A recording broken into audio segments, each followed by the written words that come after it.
High blood sugar ಅನ್ನು ತಿಳಿದುಕೊಳ್ಳುವುದು. ರಕ್ತದಲ್ಲಿನ ಸಕ್ಕರೆ ಎಂದು ಕರೆಯಲ್ಪಡುವ ಗ್ಲೂಕೋಸ್ ನಿಮ್ಮ ಆರೋಗ್ಯದಲ್ಲಿ ದೊಡ್ಡ ಪಾತ್ರವನ್ನು ವಹಿಸುತ್ತೆ ಎಂದು ನಿಮಗೆ ತಿಳಿದಿದೆಯೇ? ಅಧಿಕ ರಕ್ತದ ಗ್ಲೂಕೋಸ್ ವಿಷಕಾರಿಯಾಗಬಹುದು, ಆದ್ದರಿಂದ ಅದನ್ನು ಗಮನದಲ್ಲಿರಿಸುವುದು ಬಹಳ ಮುಖ್ಯ. ಅಧಿಕ ರಕ್ತದ ಸಕ್ಕರೆ ಎಂದರೇನು ಮತ್ತು ಅದನ್ನು ಹೇಗೆ ಕಂಡುಹಿಡಿಯುವುದು ಎಂದು ತಿಳಿಯಲು ನಿಮಗೆ ಕುತೂಹಲವಿದೆಯೇ?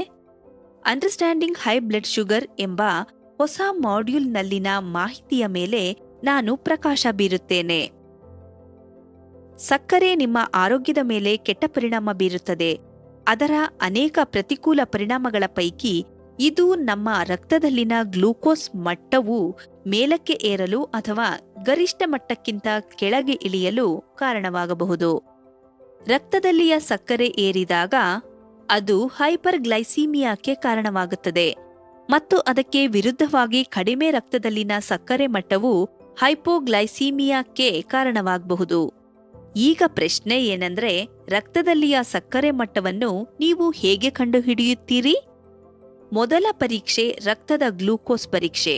ನೀವು ಕನಿಷ್ಠ 8 ಗಂಟೆಗಳ ಕಾಲ ಉಪವಾಸ ಮಾಡಿದಾಗ ರಕ್ತದಲ್ಲಿನ ಸಕ್ಕರೆ ಪತ್ತೆ ಮಾಡುತ್ತದೆ. ಈ ಪರೀಕ್ಷೆಯು ಪ್ರಾಥಮಿಕವಾಗಿ ಮಧುಮೇಹ ಮತ್ತು ಪೂರ್ವ ಮಧುಮೇಹದ ರೋಗ ನಿರ್ಣಯಕ್ಕೆ ಸಹಾಯ ಮಾಡುತ್ತದೆ. ಫಾಸ್ಟಿಂಗ್ ಸ್ಥಿತಿಯಲ್ಲಿ ರಕ್ತದಲ್ಲಿನ ಗ್ಲೂಕೋಸ್ನ ಸಾಮಾನ್ಯ ಮಟ್ಟ 70ರಿಂದ 100 ಮಿಲಿಗ್ರಾಂ ಪ್ರತಿ ಡೆಸಿಲೀಟರ್. ಹೈಪರ್ಗ್ಲೈಸೀಮಿಯಾ ಸ್ಥಿತಿಯಲ್ಲಿ ರಕ್ತದ ಸಕ್ಕರೆ ಫಾಸ್ಟಿಂಗ್ 126 ಮಿಲಿಗ್ರಾಂ ಪ್ರತಿ ಡೆಸಿಲೀಟರ್ಗಿಂತ ಹೆಚ್ಚಾಗಿದೆ. ಮುಂದೆ ಪೋಸ್ಟ್ ಪ್ರಾಂಡಿಯಲ್ ಗ್ಲೂಕೋಸ್ ಪರೀಕ್ಷೆಯು ಊಟದ ನಂತರದ ಸಕ್ಕರೆ ಮಟ್ಟವನ್ನು ಪರೀಕ್ಷಿಸುತ್ತದೆ. ಇದನ್ನು ಸಾಮಾನ್ಯವಾಗಿ 2 ಗಂಟೆಗಳ ಪೋಸ್ಟ್ ಈಟಿಂಗ್ನ ಏರಿಕೆಯನ್ನು ಪರೀಕ್ಷಿಸಲು ಈ ಪರೀಕ್ಷೆಯನ್ನು ಸಾಮಾನ್ಯವಾಗಿ ಮಾಡಲಾಗುತ್ತೆ. ಹೈಪರ್ಗ್ಲೈಸೀಮಿಯಾದಲ್ಲಿ ಪೋಸ್ಟ್ ಮೀಲ್ ಸಕ್ಕರೆಯ ಪ್ರಮಾಣದ ಮಟ್ಟವು 180 ಮಿಲಿಗ್ರಾಂ ಪ್ರತಿ ಡೆಸಿಲೀಟರ್ಗಿಂತ ಹೆಚ್ಚಾಗಿದೆ. ರಕ್ತದಲ್ಲಿನ ಸಕ್ಕರೆಯನ್ನು ಕಂಡುಹಿಡಿಯುವ ಮತ್ತೊಂದು ಪ್ರಮುಖ ಪರೀಕ್ಷೆ HbA1c. ನಿಮ್ಮ ಹಿಮೋಗ್ಲೋಬಿನ್ ಎಷ್ಟು ಶೇಕಡ ಪ್ರಮಾಣ ಸಕ್ಕರೆಯೊಂದಿಗೆ ಲೇಪಿತವಾಗಿದೆ ಎಂದು HbA ಪರೀಕ್ಷೆಯಿಂದ ಅಳೆಯಬಹುದು. ಹಿಮೋಗ್ಲೋಬಿನ್ ಆಮ್ಲಜನಕವನ್ನು ಸಾಗಿಸುವ ಕೆಂಪು ರಕ್ತ ಕಣಗಳಲ್ಲಿನ ಪ್ರೋಟೀನ್ ಆಗಿದೆ. HbA1c ಅಂದರೆ ಹಿಮೋಗ್ಲೋಬಿನ್ ಅನ್ನು ಗ್ಲೂಕೋಸ್ಗೆ ಜೋಡಿಸಲಾಗಿದೆ. HbA1c ಕಳೆದ 3 ತಿಂಗಳ ಸರಾಸರಿ ರಕ್ತದಲ್ಲಿನ ಸಕ್ಕರೆ ಮಟ್ಟವಾಗಿದೆ.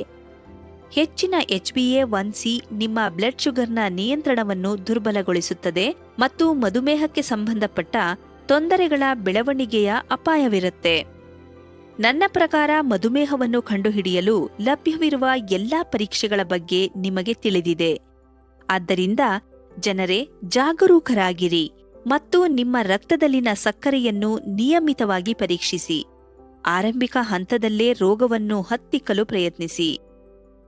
ಸದೃಢವಾಗಿರಿ ಮತ್ತು ಆರೋಗ್ಯವಂತರಾಗಿರಿ. ಮುಂದಿನ ಹಂತದಲ್ಲಿ ನಿಮ್ಮನ್ನು ಭೇಟಿಯಾಗುತ್ತೇವೆ. Beat diabetes win life USV ವತಿಯಿಂದ ಸಾರ್ವಜನಿಕ ಜಾಗೃತಿ ಉಪಕ್ರಮ.